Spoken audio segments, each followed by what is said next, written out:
Gérald Burnel, je suis très heureux de vous rencontrer à l'occasion de la parution d'un ouvrage, un ouvrage patrimonial dans une collection patrimoniale que le public belge connaît bien, Espace Nord.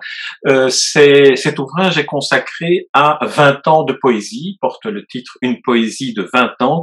C'est une anthologie de la poésie en Belgique francophone de 2000 à 2020. Alors, première question, mais pour vous présenter, vous, dans le fond, vous êtes un spécialiste de littérature belge et à l'intérieur de la littérature belge, de la poésie. Qu'est-ce qui vous a conduit à vous spécialiser, vous, dans cette orientation-là? Ah, bon, bonjour tout d'abord. Ça a été un cheminement relativement long. C'est dans les années 90, époque où je m'intéressais à la poésie depuis déjà pas mal de temps, et où j'en lisais beaucoup, qu'avec mon ami le poète Karel Logiste, nous avons commencé à lire beaucoup de poètes belges. C'est un domaine auquel j'ai commencé à m'intéresser. Et puis nous avons eu des projets communs. Et puis, grâce à lui, j'ai pu rencontrer le poète liégeois Jacques Izoard, disons de la fin des années 90 jusqu'à son décès en 2008. Et donc, je l'ai accompagné notamment dans la gestion de son œuvre. Et dans le même temps, divers projets autour de la poésie belge sont nés, poésie qui me paraît vraiment un domaine extrêmement riche, euh, peu connu à l'époque chez nous, encore moins bien connu à l'extérieur. Et chemin faisant, j'ai même proposé ici dans ma faculté de philosophie et lettres à l'université de Liège la création d'un cours d'histoire de la poésie francophone de Belgique. Il existe des cours d'histoire de la littérature francophone de Belgique, mais un cours dévolu spécifiquement à la poésie, ça n'existait pas.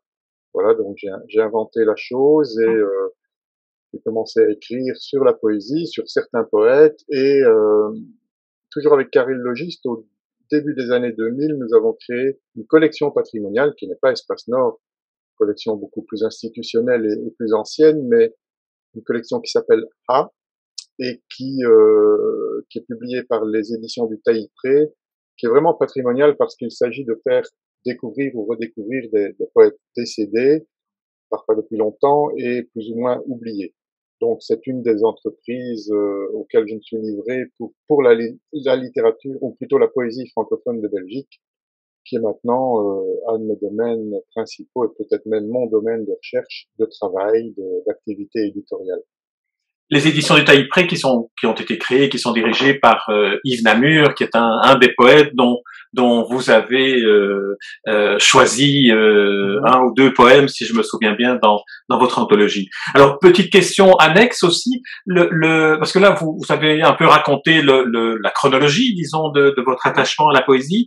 Est-ce que l'attachement plus esthétique au genre poétique est quelque chose qui vous était proche? Est-ce que vous avez écrit de la poésie? Est-ce que vous êtes un théoricien ou est-ce que vous êtes un praticien aussi de cet art singulier? Non, alors il arrive encore que certaines personnes croient ou imaginent que je suis poète parce que je m'occupe de poésie. J'ai écrit des poèmes jusque dans les années 90, j'en ai publié 10 dans une anthologie. Quand mes étudiants la trouvent, ils sont tout contents. Puis j'ai arrêté, me considérant plutôt comme un lecteur de poésie depuis mes 17 ans, depuis la classe de poésie, ce qui s'appelait comme ça à l'époque, où je suis littéralement tombé dedans comme dans la potion magique, à travers la forme notamment, et puis ça a été une exploration continue de la poésie de langue française d'abord, mais donc c'est un goût immodéré que j'ai dans ma vie, ça définit ma vie, la poésie, mais j'ai choisi de l'étudier, d'écrire dessus, de l'éditer aussi, mais d'arrêter d'en écrire. Très bien. Alors on va entrer dans l'anthologie et pour y entrer, vous nous y aidez grandement par une préface qui est une préface exemplaire, qui est une sorte de synthèse d'une vingtaine de pages de l'état de la poésie francophone de Belgique entre 2000 et 2020, mais avec une petite mise en perspective par rapport à ce qu'est la littérature belge de langue française, ou la littérature belge francophone, ou la littérature wallonne et bruxelloise de langue française. Alors, vous identifiez trois périodes, une période de 1830 à 1920, période centrifuge, où on essaye de créer une littérature nationale. L'autre période, 1920, 1970, 70, que vous identifiez comme étant une phase centripète, c'est-à-dire qui se dirige plutôt vers Paris, hein, pour faire bref. Et ensuite, d'une certaine manière, est-ce qu'on peut considérer que là, vous identifiez le moment où la poésie belge, quel que soit le nom qu'on lui donne, a trouvé une forme d'identité? La quête de l'identité est une question fondamentale pour la nation belge et pour sa littérature. Les trois périodes dont vous parlez, dont la dernière est baptisée la période dialectique, c'est la théorie qui est maintenant reçue dans l'histoire de la littérature francophone de Belgique. Elle est le fruit du travail de Jean-Marie Klinkenberg dans les années 80, si je me souviens bien, et elle est notamment reformulée par Benoît Denis et Jean-Marie Klinkenberg dans leur ouvrage d'histoire de la littérature francophone de Belgique. Donc, ce sont des périodes que l'on définit relativement au positionnement global, général des écrivains belges par rapport à la question de la nation, de l'identité, de la langue, de l'autonomie du champ littéraire, singulièrement par rapport au champ dominant qu'est le champ français. Donc effectivement, à l'époque de Verhaeren et de la jeune Belgique, on cherchait à définir, pour des raisons politiques, mais aussi culturelles et identitaires, une littérature belge qui se distingue d'une autre littérature de langue française, celle de France. Et puis il y a eu un retournement après la Deuxième Guerre mondiale et après la Première Guerre mondiale et jusqu'après la Deuxième, c'est la période centripète, c'est-à-dire que la littérature francophone de Belgique recherche la littérature française, cherche à s'identifier, à en faire partie, avec des bonheurs divers. Donc il s'agit plutôt de gommer la possibilité ou de nier la possibilité d'une littérature nationale, d'une unité du peuple belge de langue française à travers sa littérature, ou en tout cas d'atténuer la possibilité d'une telle chose. Et puis on est revenu quelque temps après la Deuxième Guerre mondiale de ces deux modèles, et la période dialectique se définit par la position de chaque écrivain singulièrement, par exemple chaque poète, relativement à cette question de la France, de la langue, de la nation, de la littérature belge, et de sa propre situation par rapport à ces questions. Donc chacun a sa propre position, sa propre démarche, sa stratégie d'écriture, sa stratégie éditoriale relativement à ces questions-là. Et on considère qu'on est toujours dans la période dialectique, mais j'explique dans la préface, dans l'introduction, que on est aussi dans la période postmoderne. On est évidemment globalement sur le plan culturel à travers le monde dans une période qui vient après toutes les modernités, et notre littérature et notre poésie n'y échappent pas.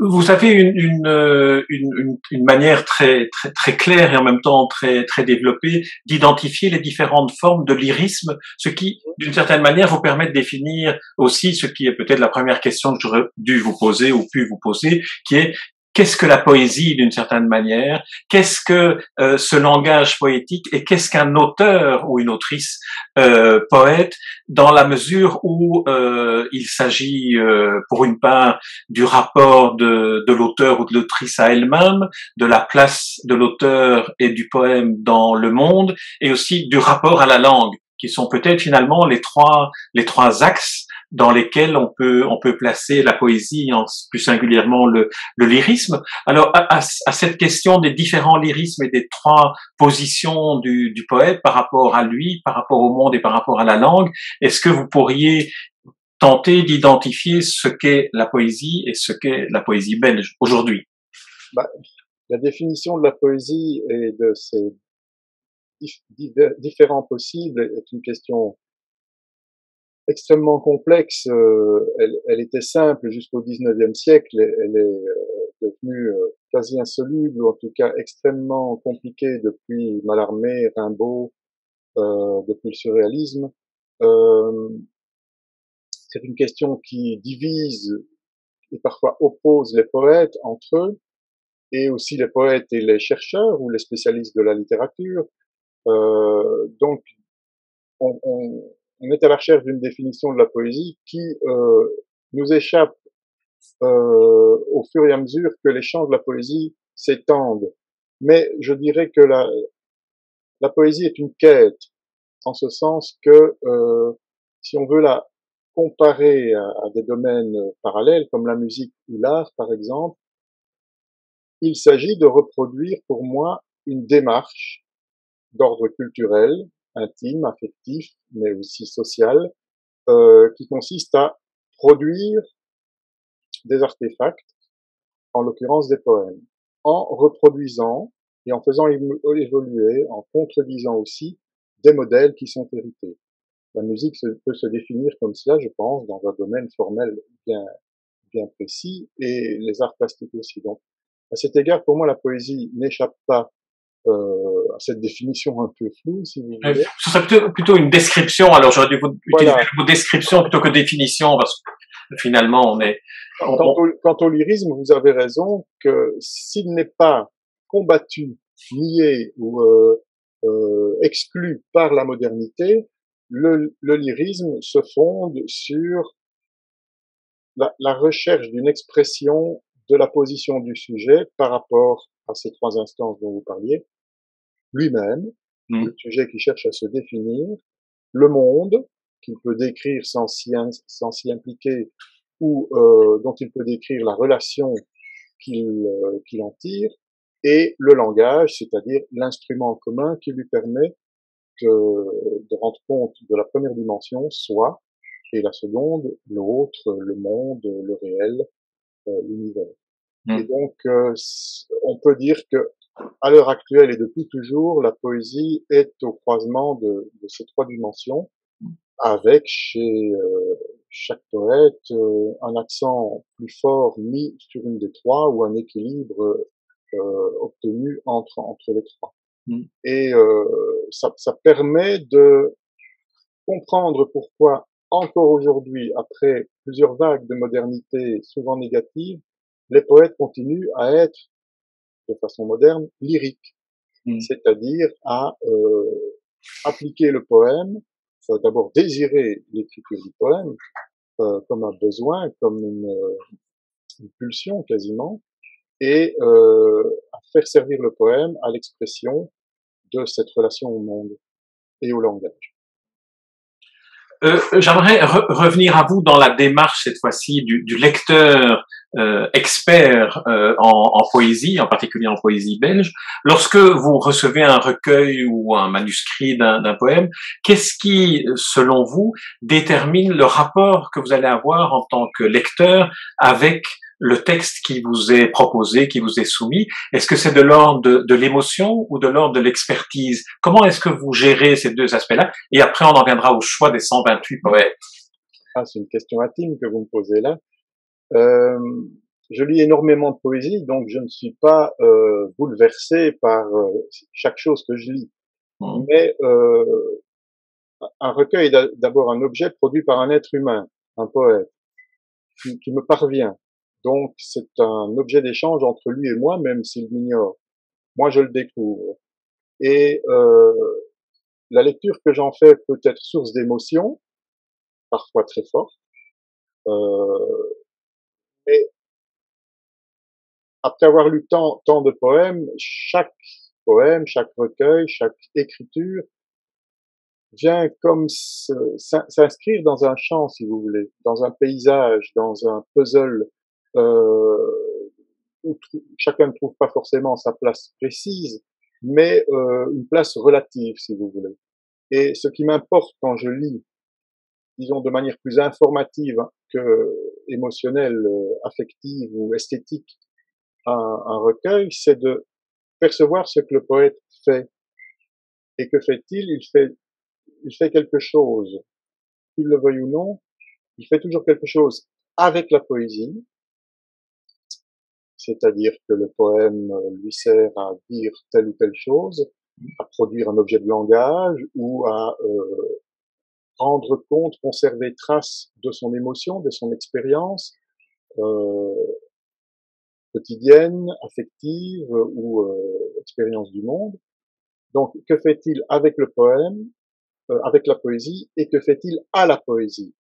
Est-ce qu'il la reproduit selon des modèles déjà reçus, ou est-ce qu'il la fait évoluer? Est-ce qu'il la bouleverse? Est-ce qu'il la violente un petit peu? C'est ça qui m'intéresse. Et que ce soit un grand poète ou un poète, disons, de niveau courant, que ce soit un poète novateur ou un poète davantage inscrit dans une forme reçue de la poésie, c'est cela qui m'intéresse chez lui. Et la troisième dimension, donc après l'éventuelle émotion esthétique que ces poèmes peuvent susciter, ou la recherche où je suis de pouvoir le situer, euh, la, le troisième niveau, disons, de ma lecture, c'est la cohérence et la cohérence du niveau et de la qualité d'écriture. Est-ce que ça se tient? Est-ce que chaque poème se tient sans distorsion inexplicable, disons? Est-ce qu'il y a une unité du poème, une homogénéité, et puis de tout le livre? Et est-ce que la note se tient, si vous voulez? Là, on pourrait faire à nouveau un parallèle avec la musique. Il n'y a pas de cacophonie, il n'y a pas de distorsion, mais une voix qui dit quelque chose et qui le dit de manière, je le répète, tenue. Alors vous avez sélectionné, et on sait combien sélectionner veut dire écarter certains de l'ensemble. Vous avez choisi 128 poètes. Alors quand on voit ce chiffre, on se dit que la poésie est une activité littéraire extrêmement dynamique. Rien que 128 poètes différents, c'est quand même un nombre considérable. Si on le situe par rapport à d'autres littératures francophones, la française ou la suisse ou la canadienne, est-ce que la Belgique francophone produit beaucoup de littérature poétique? C'est difficile de faire des statistiques et de rapporter le nombre de poètes au nombre d'habitants pour voir si la proportion est plus élevée euh, euh, en Belgique qu'en France, mais ce qui permet, ce qui empêche de répondre à la question et le permet quand même, c'est la différence des champs, si vous voulez. Bruxelles est beaucoup moins centrale en Belgique francophone que Paris ne l'est en France.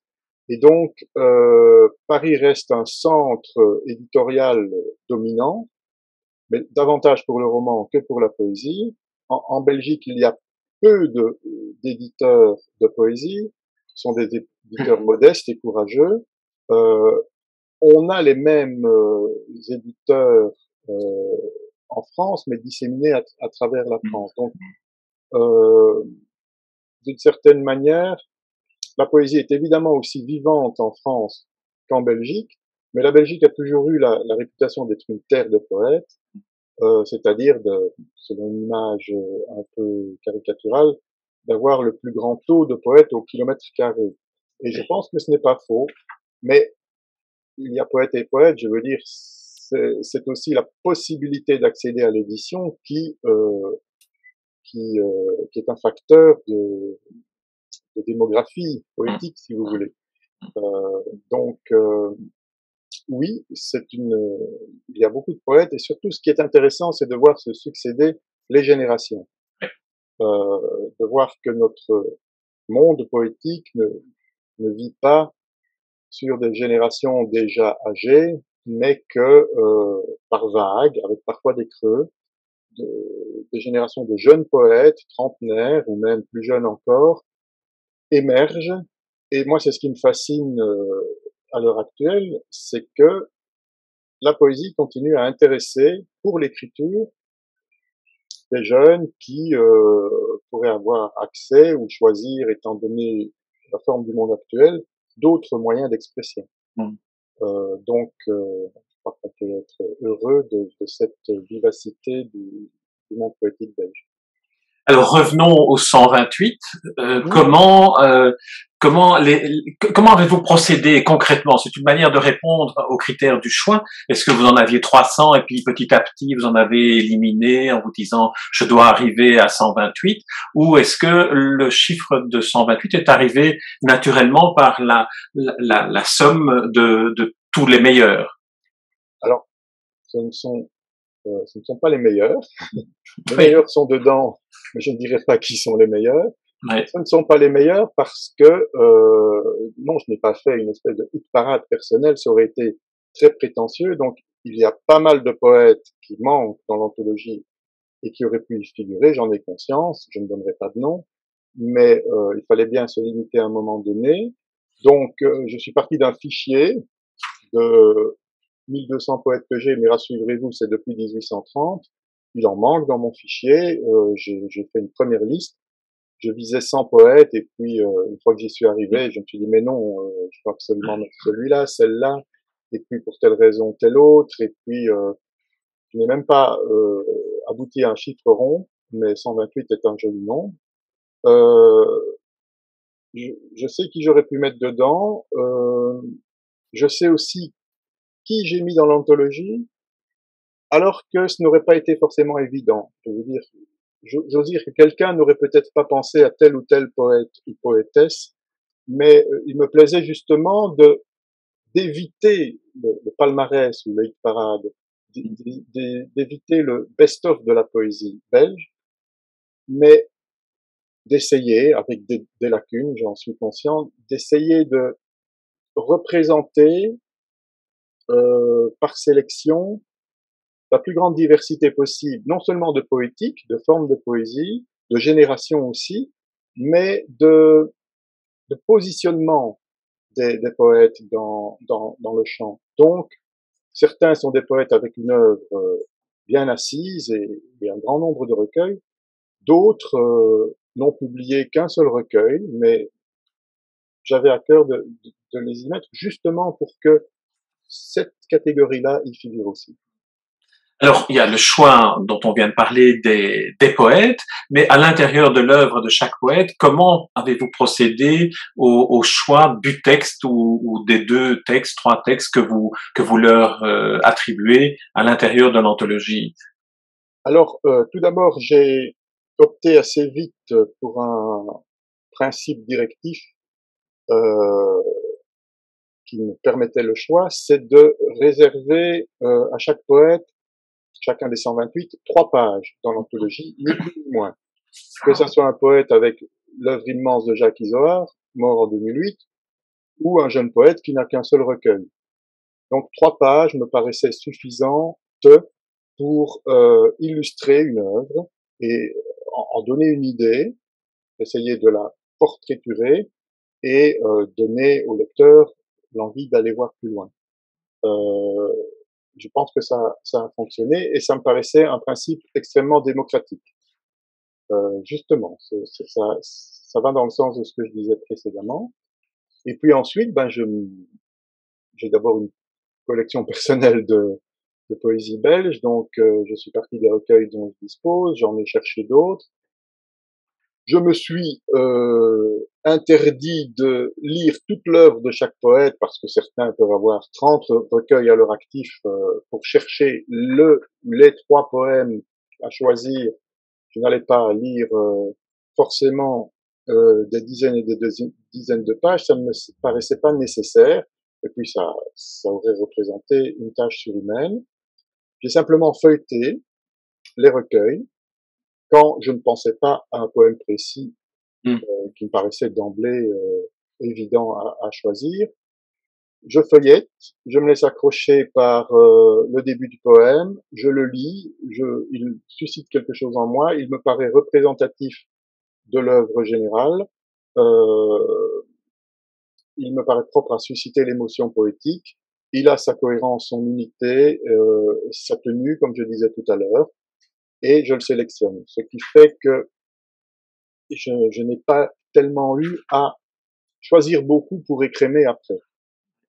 je pense que j'arrivais assez vite à trouver le poème, les deux, les trois, les cinq poèmes qui allaient occuper les 3 pages.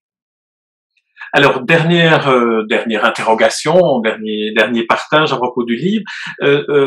Pour chacun des poètes retenus, vous avez choisi de ne pas indiquer une courte notice bio ou bibliographique pour chacun d'entre eux, à chacune de leurs entrées dans l'anthologie, uniquement la date de naissance ou la date de naissance et de décès. Est-ce qu'il y a une raison autre que simplement l'économie éditoriale à ce choix-là?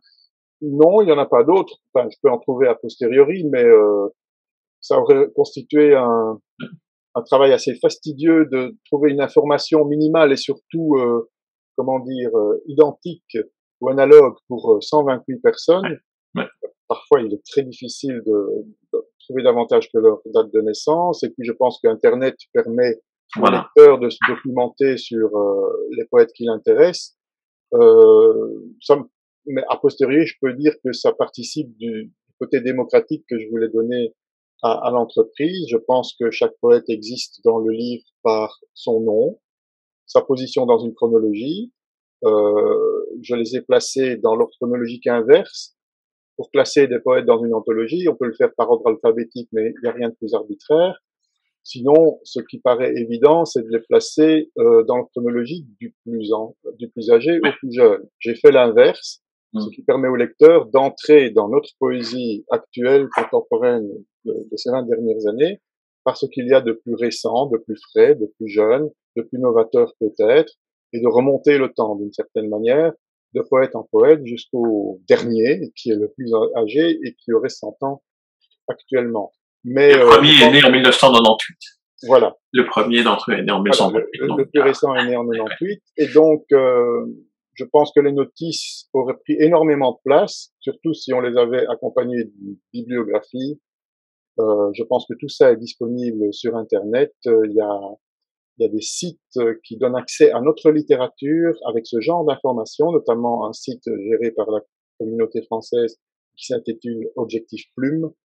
L'information est disponible. Je pense que la priorité était donnée au texte et rien qu'au texte dans cette anthologie. En tout cas, ça rend la lecture de l'anthologie une sorte de fenêtre ouverte à la curiosité qui nous incite lecteurs à aller voir davantage que ce qu'on a ici. Donc à cet égard, c'est extrêmement stimulant.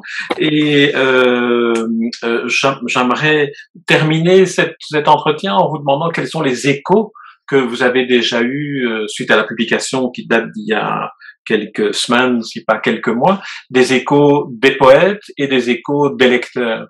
Alors, le livre est paru au tout début de ce mois de juin. Il y a eu un papier sur le site du Carnet Les Instants. Je n'ai un petit entrefilet dans le soir. Je n'ai pas vu de recension autre que celle-là. L'une ou l'autre personne ont réagi sur Facebook. Et puis alors, il y a 2 ou 3 semaines, j'étais au marché de la poésie à Paris.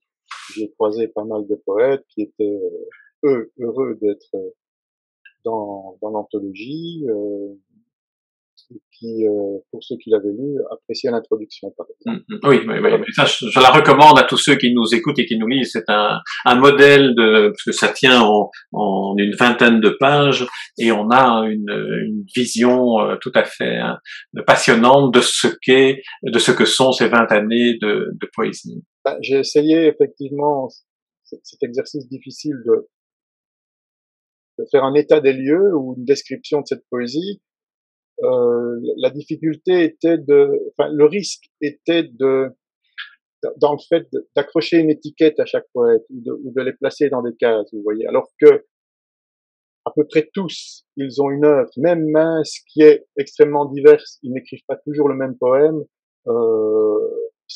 La diversité très grande de cette poésie, tout poète confondu, se retrouve à un second niveau, si vous voulez, dans l'écriture de la plupart d'entre eux.